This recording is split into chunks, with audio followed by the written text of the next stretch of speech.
ఈ పాలమూరు కారున్నటువంటి బిడ్డలకు కూడా చెప్తా ఉన్నా, ఈ బీసీ బిడ్డలకు చెప్తా ఉన్నా, పోయి చూసినా పోరు సార్, అట్లా పోయి అసెంబ్లీ కానీ పోయినా పోయి సీట్లు ఆడున్నాయో చూసుకోరు, పోయినా ఎట్లా ఖాళీ అనుకుంటారు. మీ ఆజ్ఞ ఉన్నాయి, పోయి అట్లా పోయి చూసుకొచ్చుకోరు సార్, పోయి యాడికి పోవాలి, వస్తాయి మీయే గేట్లు. గేట్లు మూసేం చేసుకో, మనం ఇంకా గేట్లు మూయమా మళ్ళా మీరు కోర్టుకు వస్తే. అందుకోసమే మీరేం అధైర్యపడకండి.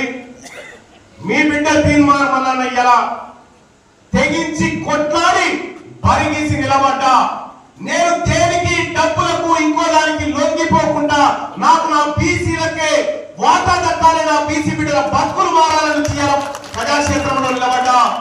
మీరందరూ కూడా ఇలా మా బిడ్డ మా కోసం కొట్లాడుతున్నాడని చెప్పి మీరందరూ కూడా ఇక్కడికి వచ్చి ఈ బీసీ వాదాన్ని బలపరిచి మేమంతా ఒకటే అనేటువంటి, మాకు పార్టీలు కాదు, మా యుద్ధం బీఫామ్లకు బీసీలకు మధ్య యుద్ధం.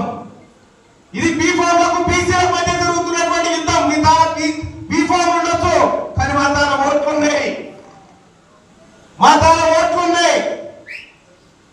అందుకే ఈ బీసీల నినాదం వాటా దక్కాలి, మనకి ఆత్మగౌరవం, అధికారం, హిస్సా ఇజ్జత్ హుకుమత్.